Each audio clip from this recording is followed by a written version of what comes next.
Assalamualaikum warahmatullahi wabarakatuh. Salam jumpa pendengar LPPL seluruh Indonesia.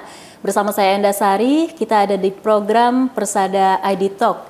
Dan saat ini kita sudah bersama Bapak Muhammad Muslim. Beliau adalah Kepala Dinas Kominfo Provinsi Kalimantan Selatan. Apa kabar Bapak? Alhamdulillah. Sehat ya Pak ya? Alhamdulillah sehat. Baik, terima kasih nih Pak. Sebelumnya sudah meluangkan waktu di Persada ID Talk untuk seluruh pendengar LPPL di Indonesia.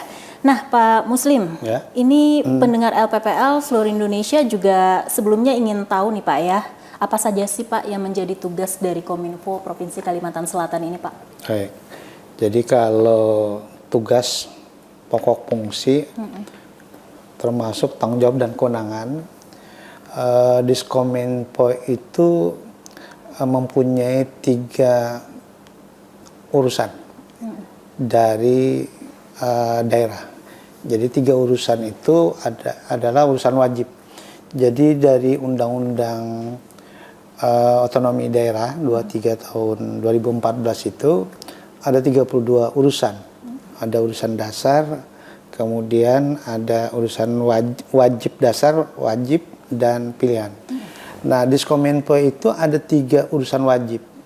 Jadi informasi komunikasi, kemudian yang kedua statistik, dan yang ketiga berkaitan dengan keamanan, ya, persandian. Nah, yang berkaitan dengan komunikasi dan informatika itu mengawal, salah satunya adalah bagaimana proses transformasi digital. Nah, itu menjadi tanggung jawab kewenangannya Diskominfo di provinsi. Oke, baik. Nah, kalau untuk di tahun 2024 ini Pak, dari Januari Pak ya sampai di bulan November ini program kerja, capaian program kerja apa nih Pak yang sudah dilaksanakan oleh Kominfo? Ya, jadi dari 3 tadi, dari 3 urusan, salah satunya adalah komunikasi dan informatika itu kita mengawal. Termasuk diantaranya adalah bagaimana upaya-upaya kita menyampaikan informasi-informasi, mengkomunikasikan kinerja pemerintah ya ke masyarakat. Jadi tentu kegiatan-kegiatan itu kita memanfaatkan semua media-media yang kita punya, baik media luar ruang, media online dan sebagainya itu. Termasuk diantaranya adalah ada media center dan Abdi Persada itu bagian yang tidak terpisahkan dari upaya kita mengkomunikasikan, menginformasikan kepada masyarakat.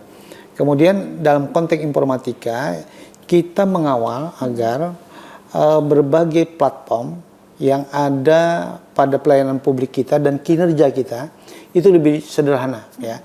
Artinya begini, kalau di pelayanan-pelayanan publik sekarang, di zaman digital ini tentu harus lebih mudah, lebih cepat.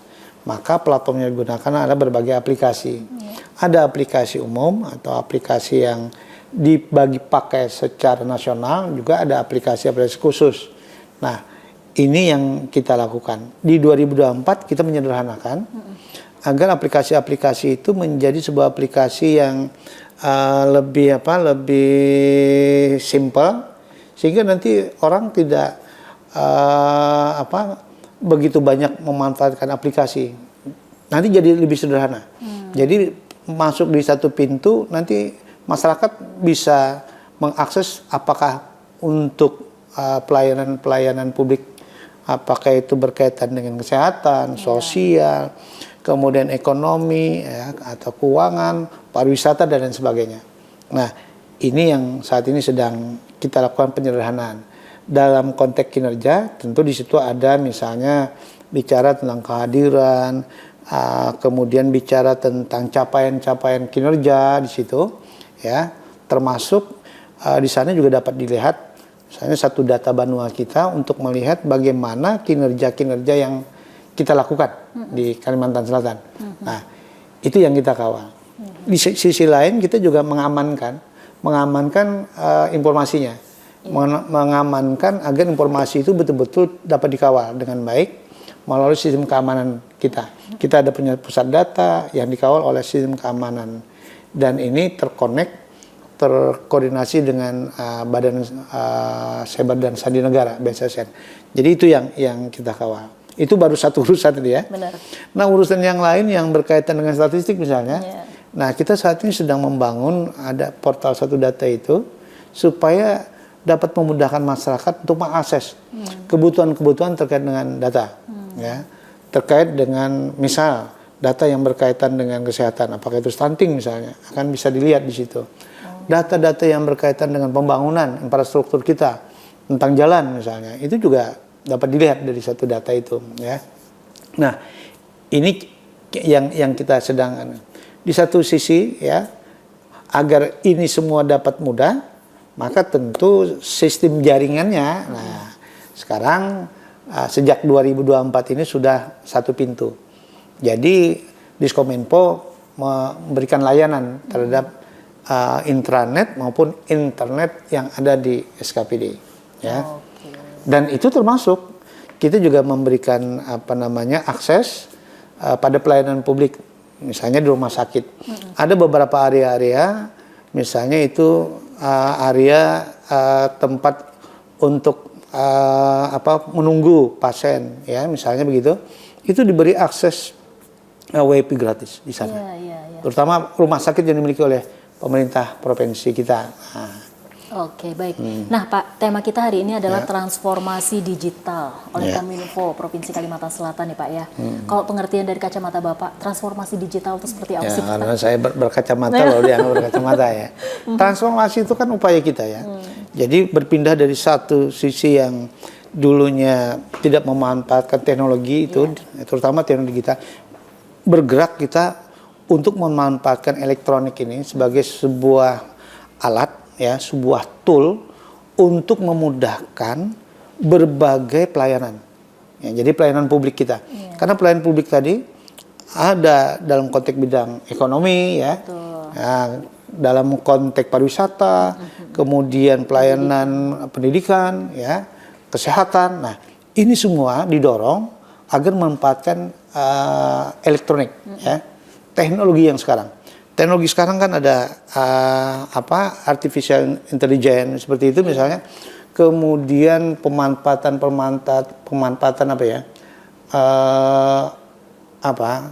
semua aplikasi, ya, yang ada itu dimanfaatkan seoptimal mungkin untuk memberikan pelayanan yang lebih mudah, lebih cepat, dan tidak bertele-tele terhadap masyarakat. Nah, itu. Iya. Jadi yang Bapak sebutkan tadi itu adalah beberapa sektor yang memang memerlukan transformasi digital itu, ya Pak, ya? Betul. Oke, baik. Harapan Bapak nih, Pak, di tahun 2024 dan mungkin di tahun 2025, transformasi digital itu apakah sudah merata atau seperti apa nih, Pak? Satu, kalau kita bicara transformasi digital, kita harus betul-betul benahi infrastrukturnya. Infrastruktur yang kita maksud ini adalah semua wilayah ini kita harus optimalkan, tidak ada lagi blank spot. Karena itu adalah media yang harus dipunyai semacam infrastrukturnya, gitu ya. Jadi kalau kita mau jalan, maka tentu jalannya itu harus ada, gitu. Maka jaringan internet ini harus ada sampai ke pelosok-pelosok, gitu ya. Benar-benar. Nah, ini yang harus kita dorong agar apa? Agar memudahkan masyarakat untuk mengakses segala pelayanan digital. Sekarang ini kita berharap semua kemudahan melalui elektronik ini dapat dimanfaatkan masyarakat. Kita mudah sekarang untuk mencari makanan, kita untuk bertransportasi, kita mudah untuk bertransaksi. Kan tidak perlu lagi harus semuanya dalam satu genggaman, ya Pak, ya. Satu alat, ya. Harapan kita ini dioptimalkan betul. Tapi tentu kita juga harus mengamankan agar sistem digital ini juga aman. Sehingga yang berkaitan dengan berbagai apakah itu serangan, ya, serangan dan sebagainya itu dapat dicegah, kemudian itu juga dapat diantisipasi lah. Nah, ke depan kami berharap pelayanan kita itu jauh lebih cepat, jauh lebih sederhana, jauh lebih memudahkan dengan memanfaatkan semua platform elektronik yang ada semua ini. Dan itu juga dapat memudahkan kita untuk memperlihatkan bagaimana keterbukaan informasi kita. Nah, kita sangat bersyukur transformasi digital kita ini juga diiringi dengan saat ini bagaimana keterbukaan informasi kita lebih baik, dan indeks keterbukaan informasi kita dalam kategori baik sekarang, ya. Dan mudah-mudahan dalam waktu dekat beberapa hari ke depan kita juga presentasi, mudah-mudahan hasil Monep akan menghasilkan kita menjadi informatif. Ya. Nah, itu menunjukkan bahwa pemerintah kita sudah sangat aware terhadap keterbukaan. Baik. Nah, keterbukaannya tidak hanya dalam satu bidang, tapi bisa bidang ekonomi, bidang politik, bidang fisik, bidang hukum, dan lain sebagainya. Saya kira demikian. Ya. Pak Muslim, terima kasih untuk penjelasannya ya Baik. Pak ya.